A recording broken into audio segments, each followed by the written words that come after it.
What were the conversations like about getting the story right and kind of the sensitivity around the subject matter? And I didn't give it a lot of thought because I didn't want to approach it from sort of like a socially conscious point of view, because then I might judge it. I think a lot of us, we kind of came into it like we're playing teenagers that exist in this world and are products of the world.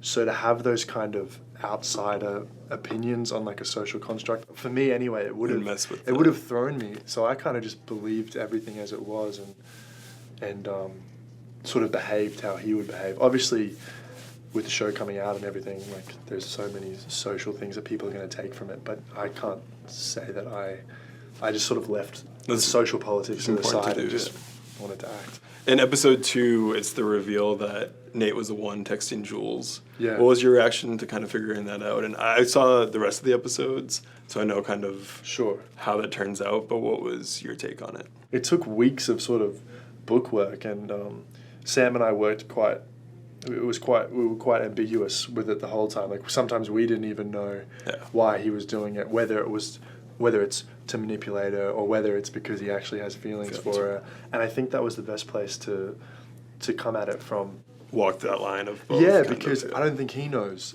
either, because there's a moment where you see him with her and you're not sure, I mean I wasn't even when I was doing it, whether I was being truthful with her or whether I was manipulating her. Like I didn't know, and we kind of toe that line a lot of the way through, and it kind of helps not having a clear stance on what he thought about her. And that happens in episode 4 without the series before that. Right. Without giving too much away, but that episode was really well done in terms of the fair and kind of this chaos and this intensity of the movement. So much. How was filming that? Yeah. Oh, it was incredible. The thing at the start is essentially a one shot through the carnival.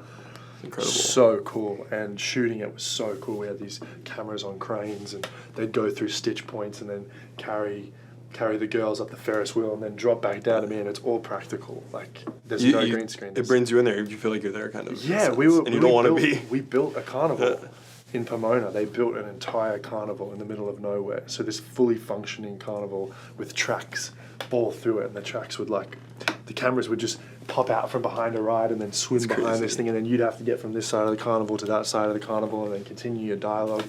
It was mental. It was like, and there was hundreds and hundreds, I think 400 extras or something. It's like a psychological roller coaster. Actually, we were literally there. Were you guys able to enjoy any of the rides? We did. Okay. But we got to work. We got to go on the rides and stuff. But I'm quite awful at rides. I get sick.